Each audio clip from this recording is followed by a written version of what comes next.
Welcome to Here Where You Belong, your go-to podcast for exploring belonging with your host and belonging expert, Dia Irby. We are thrilled to have you join us. Together, we'll dive into the depths of what it means for each of us to find our own place in the world, whether it's within our communities, our relationships, or within ourselves. Today's episode is meant to inspire, uplift, and remind you that no matter where you are or where you're headed, you have a place where you truly belong. So grab a cozy spot and settle in. Welcome to Here Where You Belong. Hello, awesome belongers. Welcome home to Here Where You Belong. I have someone amazing. I cannot wait for you to meet this person he's a podcaster himself, and he has a secret about power networking, and we're going to hear about that. I'm Dia, your host, and get ready to be blessed and inspired. Let's welcome Frank Agin. Hey, Frank. Dia, how you doing? Thanks for having me. You're welcome. Let me tell you a little bit more about Frank. He is the founder and president of AmSpirit Business Connections. He also empowers entrepreneurs, sales representatives, and professionals, and helps them become successful through networking. That's all about belonging. I'm excited. Under the brand name Networking RX, he also shares information and insights on professional relationships, on business networking, and on best practices for generating referrals. If you're going to be in business and be successful, you need that. And how does he do this?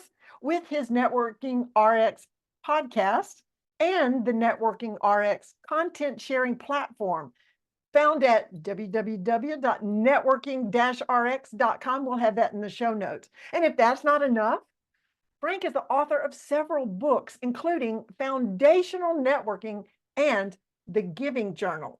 It's pretty awesome. You can find all of his books and programs at www.frankagin.com.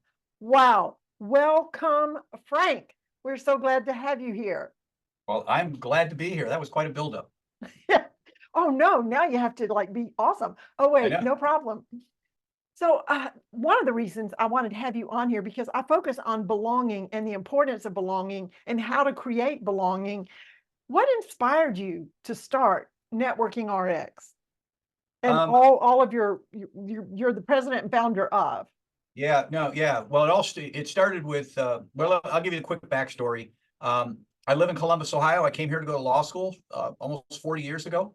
I have a law degree. I have an MBA from Ohio State. Started my career in public accounting. I was a tax consultant. Very prestigious, great job, glass building. You know, it's just living the dream. But at one point, I just said, you know what? I don't want to practice.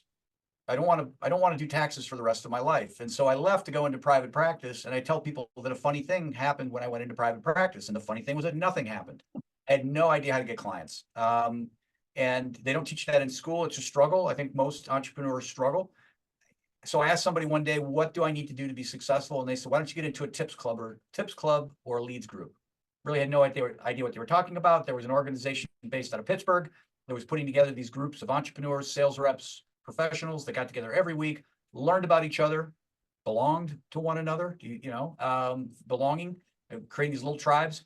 And through those relationships, they exchanged referrals. I took to it like a fish to water, had an opportunity to buy it in the early 2000s, and I did. And at that point, I stopped practicing law altogether and rebranded it as AmSpirit Business Connections, and just decided I was going to become a student of networking, really learning why these things work. Everybody can say, well, yeah, I get networking. Okay, why does it work? Why, what's the science behind it? So that prompted me to write a number of books. And then in addition to writing books, I just kind of adopted the moniker Networking RX, and that's what I named my podcast. Content platforms, anything content related that's not AmSpirit Business Connections is under the Networking RX platform. So the AmSpirit Connections, right? Is that like a BNI, or how is it different from a BNI? It's very similar to BNI. People tell me it's kinder and gentler. I've never been in BNI, so it's hard to compare. But we are like BNI in the sense that it's one per category, meeting every week. 95% of our groups are in person. We're scattered throughout the United States, always looking for people who want to get involved, who can't find a group, don't want to be in maybe a BNI group for whatever reason. And so we take on and help people create these groups. And that's happening in the background most every day, because I've got franchisees and other leaders around the country that are kind of spearheading those efforts. Is there a common response that people have when they find you? Like, do they say, where have you been all my life? Or, oh, this is another one. Or what's different about, what are some of the? Yeah, I get all of those. I do get, even for people who are very seasoned business professionals, I didn't know these groups existed. So it's even BNI, they don't even know about BNI. We do get the question, how are we different than BNI? And there are a series of things. And I don't want to get into that. I feel like I'm disparaging. BNI is a great organization. We are highly, highly focused on referrals. And I can't say we're different than BNI because I don't know, but I just know that we are really dialed into helping our members get referrals, understand why referrals might not be happening, and then coaching them to make sure that they happen. And we do get people who will kind of roll their eyes, oh, another one of those groups. And, that's fine. People, we all do business our own way. And, some people sell their own houses, that. Some people do their own taxes, some people invest their own money. And if people want to try and create their own group or just go without a group, they're welcome to. But I have people that have been in the organization 30 years. I have one guy, he retired after 30 years in the organization. He turned his insurance practice over his daughter, and his daughter took over his membership. I mean, Wow. It works, right? It works. And so we have a lot of members like that have been around a long time. Mm-hmm. So do you have a story when you were growing up, maybe, where you had a painful time when you didn't feel like you belonged? Or were you one of those that always fit in? Those are rare and far between, I think. Or, when did you understand the importance of, besides in business, when you got out and nothing happened? Was there a time when you were growing up?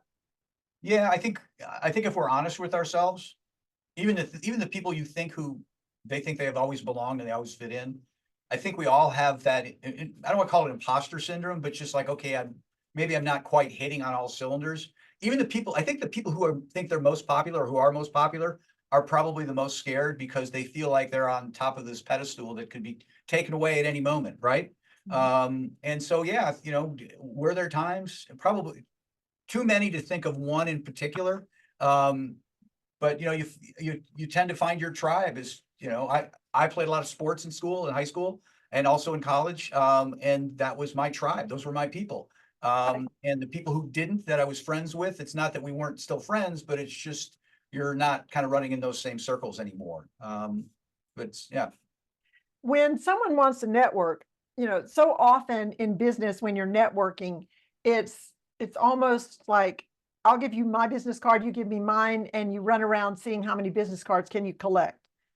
And from my experience, that's not really, doesn't work. No, networking is the real word for it is building relationships. Ooh, okay. I like that. Building relationships. And that gets back to, belonging, right? It's building these relationships. Networking is really a verb, but it's, I guess building relationships is a verb, but the noun is relationships. And so, I tell people, when you go to networking events or out there networking at all, it's really about the quality of the connection. In fact, I have a friend, Berta Medina, she wrote in her book that when she goes to a networking event and there are 5 people, she tries to get 5 business cards. When she goes to a networking event and there's 100 people, she tries to get 5 business cards. She's just trying to be savvy about it. I know in 2 hours, I can't meet everybody. If there's 5, I can handle it. If there's 100, I can only handle 5. And I think that's really good advice for us to get into conversations with people, learn about them, help them belong, right? That's a key thing. You want to belong, help other people belong. What you give, you'll get back.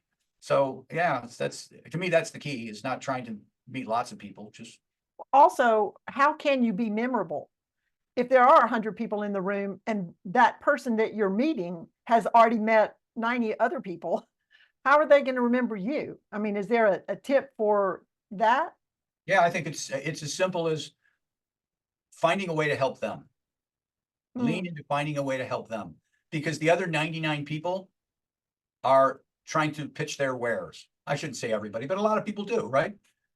most people think of networking meaning I'm going to go find out who needs my services Yeah. or who I can build business with.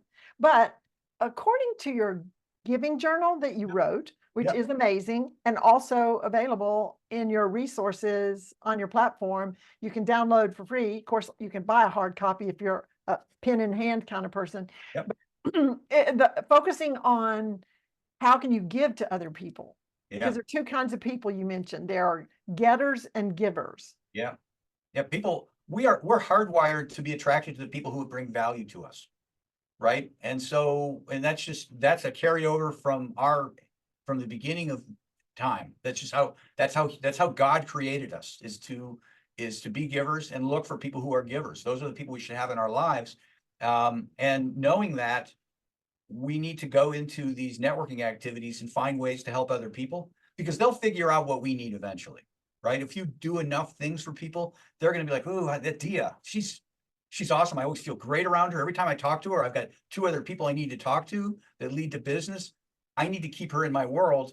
I need to do some stuff for her." And so that's where I think just, leaning into, and that's what the Giving Journal is all about, is just have a total focus on how can I help other people. Have you had any testimonies of people that have actually used the journal? I know that there's a opportunity to date and then how did I give? Yeah. Have you had any testimonies from people about how that has made a difference for them? I can't say from the journal itself, but people I have talked to and people I've kind of, quote, air quotes, coached on it, right? Very informally. And well, I can think of one person in particular. He was all about the get, right? Get, pitch, everybody pitch. You need what I have. No, I don't own a car or whatever. But maybe one day you will. I'm just being facetious, and kind of sitting with him and saying, Dave, that doesn't work. That's off-putting, and that's not really you. I don't know where you learned it. And he kind of had that epiphany and said, "Oh, you know what? I'm going to try it differently." And basically came into every relationship with, "Okay, what can I do for you?" And people were more comfortable around him, more eager to find ways to help him. Whereas before, it's like, "Oh, here comes Dave. I'm walking to the other side of the street." Oh, let's talk. So Dave can't, let's be in the conversation. So Dave will find this. Yeah. It's right. Well, I know that there are, well, I guess realtors have the same reputation, but car salesmen, oh no, and you think the salesman's coming. But the serviceman, we need to be more servant-minded. Yeah. And, there is the verse that says it's more blessed to give than receive. Yeah. And what you also have to learn is to receive so that the person that's being blessed by giving has that opportunity. Sometimes we're so focused on the giving. Oh, no, I don't need, don't do me. But you're denying that other person a privilege of blessing you. Yes. Yeah, no, that's very true. Yeah. So, yes. So what's your favorite book? You've got one foundational. That sounds like a very foundational subject. Yeah, foundational networking was my first professional development book. I have a couple novels out there. But what foundational networking did was it talked about, there are a lot of great networking books out there, Dia, and I acknowledge that in foundational networking. And a lot of those great books are very tactical, very strategic. Go to the event, stand here, have your 30-second commercial. In foundational networking, I said, you know what, all that stuff's great, and all things being equal, those things are important, but what's vital is having a foundation, having the attitude and habits of really 3 things: having a presence about us that speaks to, I'm confident, being altruistic, being willing to give to the world around us. And in the book, I talk about altruism and giving, and I never mention money because there's so many things, I'm on your podcast. Thank you very much. This is huge for me, right? And so often people think of giving as pulling out their wallet. Well, you can be encouraging, you can make introductions, do things like this. And then the last piece, what I call integrity, being reliable, showing up on time, doing things, sharing the credit. We do business with people who know us, they like us, and they trust us. And that's really what I talk about in there, is establish that foundation. You can have a horrible 30-second commercial and be very, very successful networking if people really love what you're about, and that that you're reliable and you're a giver, and that's what people really care about. Well, the trust is a big thing. And if you have in the book how to be able to build trust, just like if someone says they're going to do something, and they don't do it, Yeah. then why do you trust them? Yeah. Even if it's a little bitty thing. Well, and the little bitty things, those tend to stick with people. How you do anything is how you do everything. Yeah. Yeah. We tend to get the big things right. You know what I mean? It's the little things that we mess up, oh, we're just 2 minutes late or what, yeah, Right. those things scream. Yes. Also, part of it is if you have that foundation of building a relationship, that perspective that you're going to be giving, you're going to be authentic, that if you have that perspective, it will come out in how you are. Yeah. Yeah. And it's it's easy to not have that, right? Yeah. Uh, One of the things I talk about. have you ever worked with someone that just they needed help? They weren't, maybe the guy you just mentioned. Yeah, no, but there have been other people. Well, to be honest, I think we all come upon networking in a bad way to start with, because we really don't understand. They don't teach relationships in high school. They don't teach it in college. They don't teach it when you're out in the world. Yeah, get out and network, and that's the lip service they get to it. They say to it, and it doesn't happen in college because professors really aren't. They have a job. They're not self-employed. So students are beholden to them, and they can yell at a student. Well, the student needs to come back to get a grade or keep a scholarship. And so they don't really understand it. And so I think we all kind of come out into the working world, and are all thumbs, if you will, with respect to networking. And so I do stumble upon people. I see them on social media. They'll approach me and try and pitch me right out of the gate, or little things like that. And I get a sense about people, and there are some people you can just tell that they'll be open to a suggestion. Hey, I care about you. I don't want you to keep doing this. Every once in a while I'll run into somebody and they'll think they'll put me in my place, oh, mind your own business, this is how I do it. Well, that's fine, Okay, how's that working out for you? Yeah, exactly. Yeah, exactly. Okay, this is great, and we've got more to come. We're going to talk about a few other things on the other side of this little break. Be back in a minute.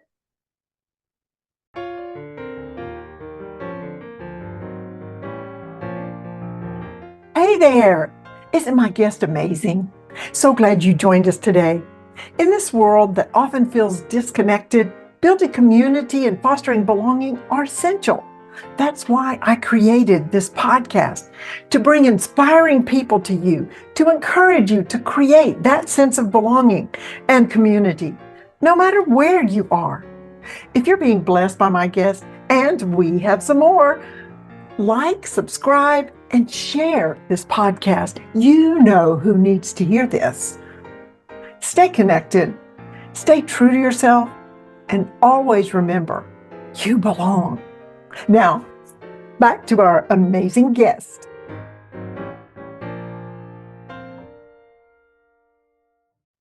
And we're back with Frank Agin, the master at networking, multiple books he's written that you can find on his platform. I asked my guest, what is your favorite quote? And you said your greatest day is yet to come. Where did you find that quote?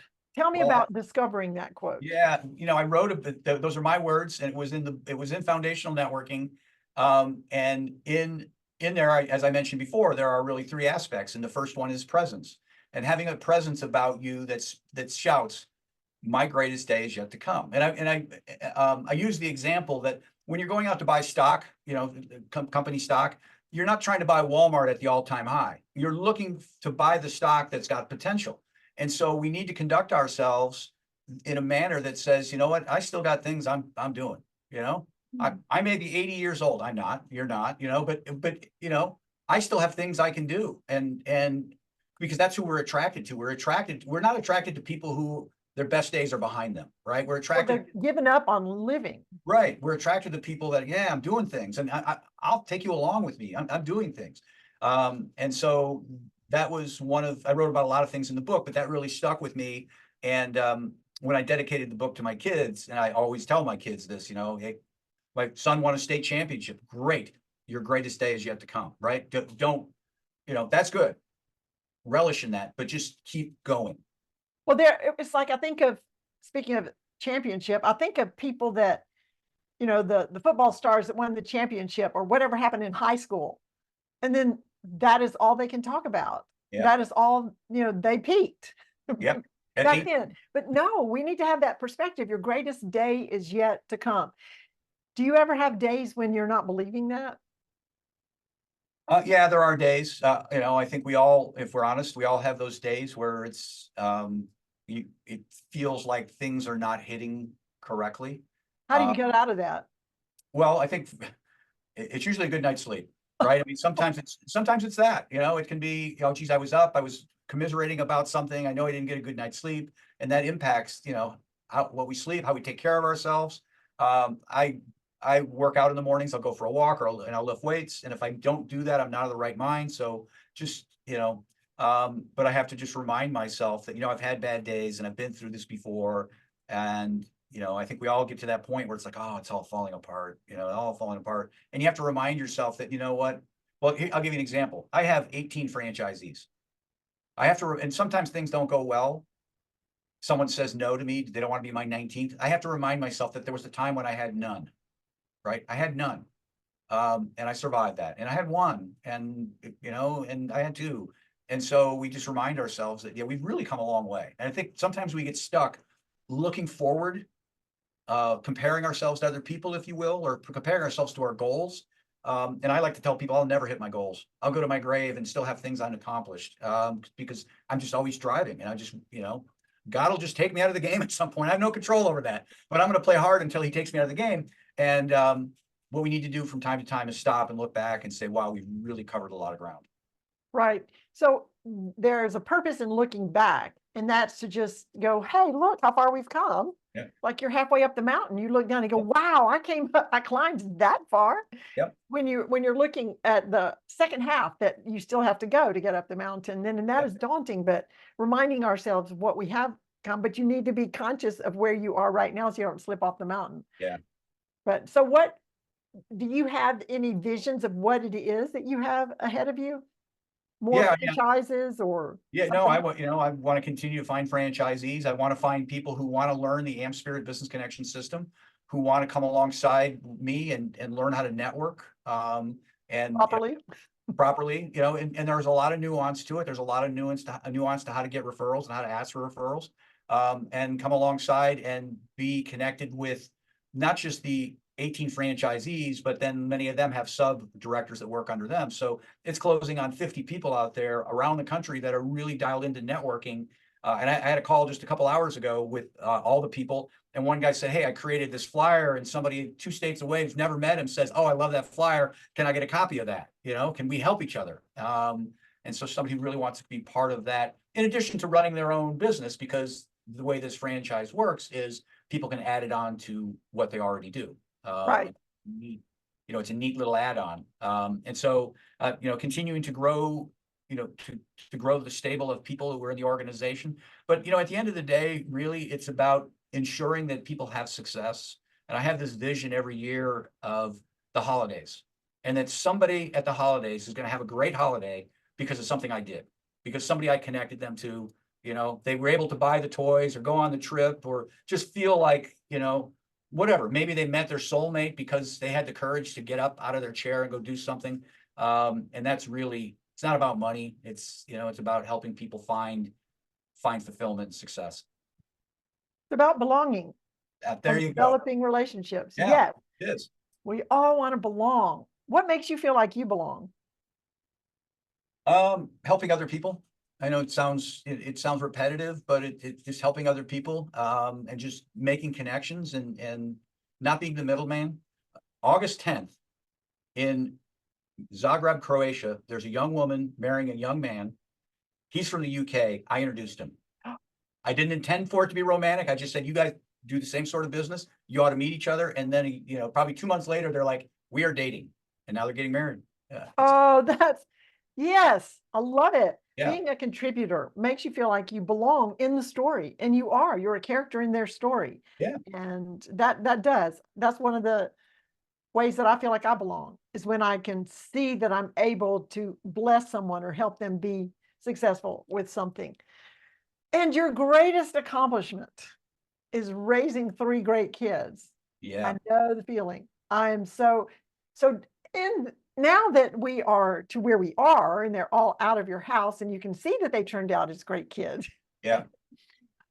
I would assume that through the years, when they were the younger years, you had possibly, am I doing this right? Who are these kids? Will they get out of here? Will either of us get out of here alive? Yeah. Right? Oh, we all have that. You know, that the I hate you phase, right? And you have to remind yourself that they'll be back. And I was texting my son over the weekend. I was going to a movie, and hey, I'm headed to this movie, and he's down in Miami. He's texting, okay, I got to see that one too. So it's just that great relationship. But you do go through that phase where, and you only get one chance at it, right? It's not like a car, right? I bought my second car. It's like I'm going to treat my second car better than I treated my first car. Parenthood is a one-time deal.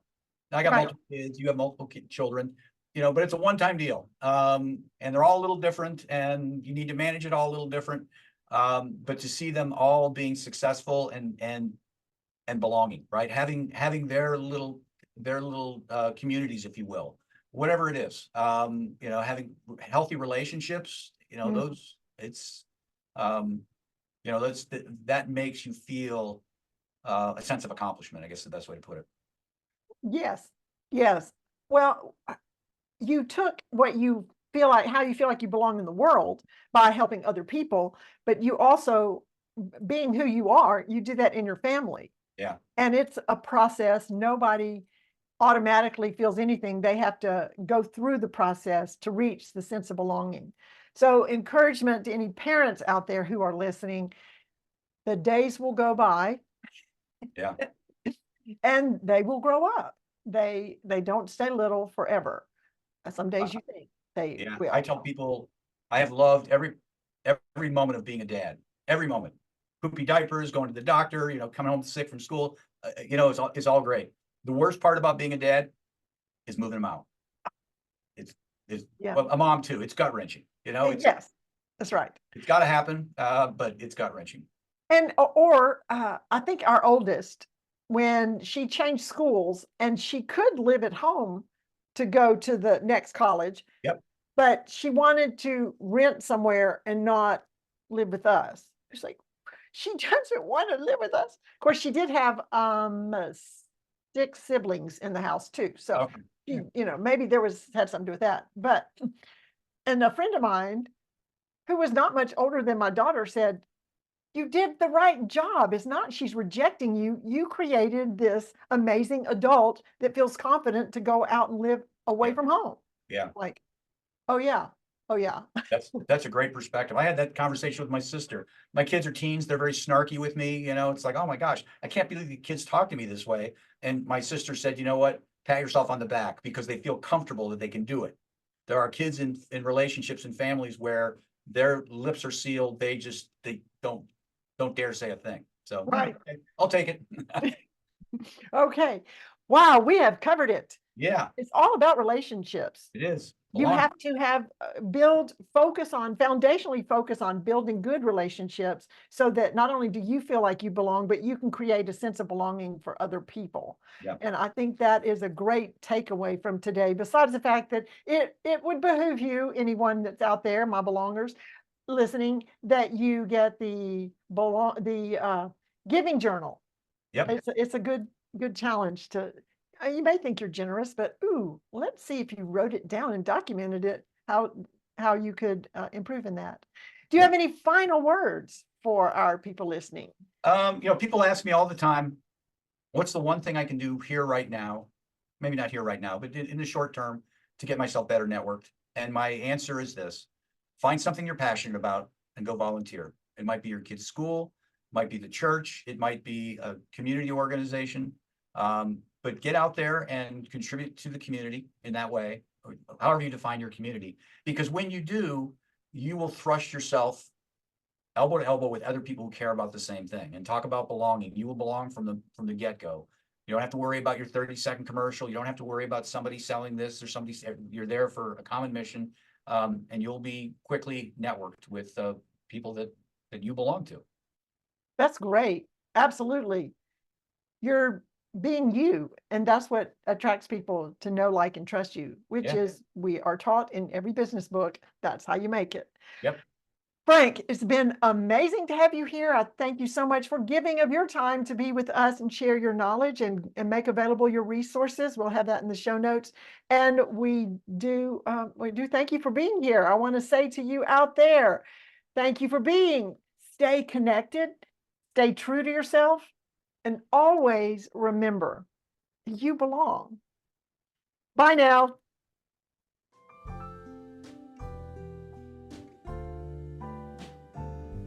Thanks for tuning in to Hear Where You Belong. We hope today's episode has inspired you to embrace the beauty of belonging in your own life. Remember, no matter where you are or where you're headed, you have a place where you truly belong. Join us again next time for more insightful conversations and heartwarming stories. Until then, stay connected, stay true to yourself, and always remember that you belong.